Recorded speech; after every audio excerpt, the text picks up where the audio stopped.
America ಹಾಗೂ Israel ದಾಳಿಗೆ Iran ಸ್ಮಶಾನದಂತಾಗಿದೆ. ಸರ್ವೋಚ್ಚ ನಾಯಕ ಹತ್ಯೆಯಾಗಿದ್ರೂ ಧೃತಿಗೆಡದ ಇರಾನ್ ಪ್ರತಿ ದಾಳಿ ನಡೆಸುತ್ತಿದೆ. ಯಾವುದೇ ಕಾರಣಕ್ಕೂ ಸೋಲೊಪ್ಪಿಕೊಳ್ಳಲ್ಲ ಎಂಬ ರೀತಿ ಅಟ್ಯಾಕ್ ನಡೆಸುತ್ತಿದೆ. ಹೀಗಾಗಿ ಇರಾನ್ ಹಾಗೂ ಇಸ್ರೇಲ್ ನಡುವಿನ ಸಮರದ ತೀವ್ರತೆ ಮತ್ತಷ್ಟು ಹೆಚ್ಚಾಗಿದೆ. ಮಹಾಯುದ್ಧ ಎಫೆಕ್ಟ್ನ ಸ್ಪೆಷಲ್ ರಿಪೋರ್ಟ್ ಇಲ್ಲಿದೆ.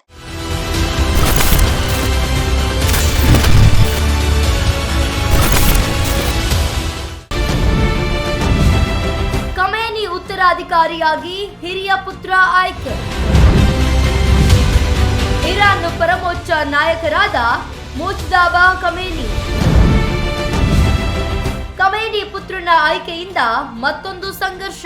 ಇರಾನ್ನ ಪರಮೋಚ್ಚ ನಾಯಕನಾಗಿ ಆಯತೊಲ್ಲಾ ಖಮೇನಿ ಪುತ್ರ ಮುಜ್ತಬಾ ನೇಮಕಗೊಂಡಿದ್ದಾರೆ.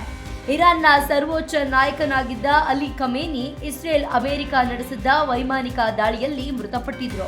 ಈಗ ಅವರ ಪುತ್ರ ಮುಜ್ತಬಾ ಖಮೇನಿ ಅವರನ್ನು ದೇಶದ ಹೊಸ ಸರ್ವೋಚ್ಚ ನಾಯಕನನ್ನಾಗಿ ಆಯ್ಕೆ ಮಾಡಲಾಗಿದೆ. ದೇಶದ ಅಸೆಂಬ್ಲಿಯ ತಜ್ಞರ ಮಂಡಳಿಯಿಂದ 56 ವರ್ಷದ ಮುಜ್ತಬಾರನ್ನ ಆಯ್ಕೆ ಮಾಡಿದ್ದು, ಐಆರ್ಜಿಸಿ ಒತ್ತಡದ ಮೇರೆಗೆ ಮುಜ್ತಬಾ ಖಮೇನಿಗೆ ಪಟ್ಟ ಕಟ್ಟಲಾಗಿದೆ.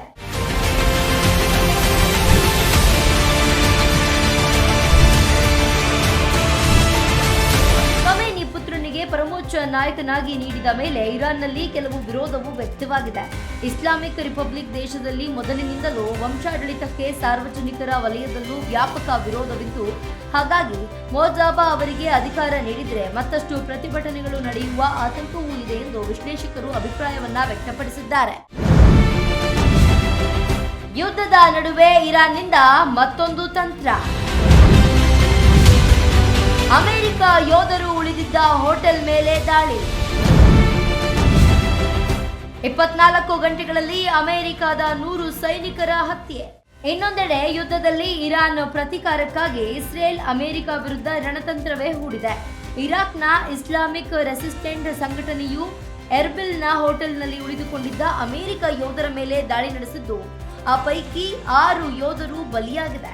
ಮತ್ತೊಂದೆಡೆ ದುಬೈನ ಅಮೆರಿಕದ ರಾಯಭಾರ ಕಚೇರಿ ಮೇಲೆ ದಾಳಿ ಮಾಡಿದೆ.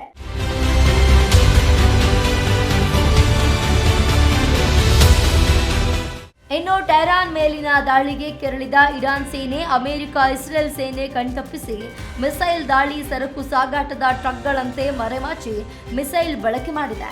ಇಸ್ರೇಲ್ ಅಮೆರಿಕದ ನರಕದ ಬಾಗಿಲು ತೆರೆದಿದೆ. ಇಸ್ರೇಲ್ ತೊರೆಯುವಂತೆ ನಾಗರಿಕರಿಗೆ ಐಆರ್ಜಿಸಿ ಎಚ್ಚರಿಕೆ ಕೊಟ್ಟಿದೆ. ಇಸ್ರೇಲಿಗರೇ ಜೀವ ಉಳಿಸಿಕೊಳ್ಳಬೇಕಾದ್ರೆ ದೇಶ ತೊರೆಯಿರಿ ಎಂದು ಮುನ್ಸೂಚನೆ ನೀಡಿದೆ. ಆಪರೇಷನ್ ಟ್ರೂ ಪ್ರಾಮಿಸ್ 4ರ 16ನೇ ಹಂತಕ್ಕೆ ಸಿದ್ಧತೆ ನಡೆದಿದ್ದು, ದೀರ್ಘಕಾಲದ ಯುದ್ಧಕ್ಕೆ ನಾವು ಸನ್ನದ್ಧರಾಗಿದ್ದೇವೆ ಎಂದು ಇರಾನ್ ಹೇಳಿದೆ.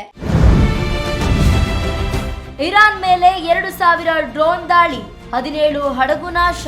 ಮತ್ತೊಂದೆಡೆ ಅಮೆರಿಕದ ಕಮಾಂಡರ್ ಪ್ರಕಾರ ಅರೇಬಿಯನ್ ಕೊಲ್ಲಿ, ಹಾರ್ಮುಜ್ ಜಲಸಂಧಿ ಮತ್ತು ಒಮಾನ್ ಕೊಲ್ಲಿಯ ಪ್ರಮುಖ ಸಮುದ್ರ ಮಾರ್ಗಗಳ ಮೇಲೆ ಇರಾನ್ನ ಪ್ರಾಬಲ್ಯವನ್ನ ಸಂಪೂರ್ಣವಾಗಿ ತೆಗೆದುಹಾಕಲಾಗಿದೆ.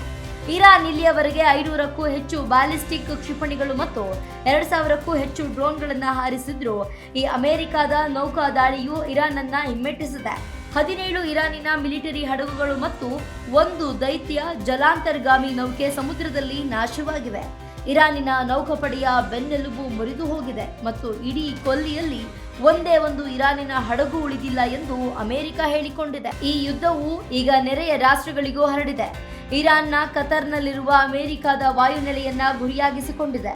ಇರಾನ್ ಮಾರ್ಗವನ್ನು ಮುಚ್ಚುವುದಾಗಿ ಬೆದರಿಕೆ ಹಾಕಿತ್ತು ಮತ್ತು ಇದೀಗ ಅದನ್ನ ಕಾರ್ಯರೂಪಕ್ಕೆ ತಂದಿದೆ.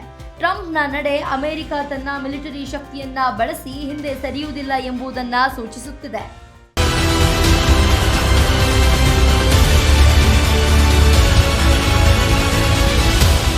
ಇರಾನ್ನ ಯಾವುದೇ ಕಾರಣಕ್ಕೂ ಬಿಡಲ್ಲ ಅಂತ ಪಣ ತೊಟ್ಟಿರುವ ಇಸ್ರೇಲ್ ಸತತವಾಗಿ ದಾಳಿ ನಡೆಸುತ್ತಲೇ ಇದೆ.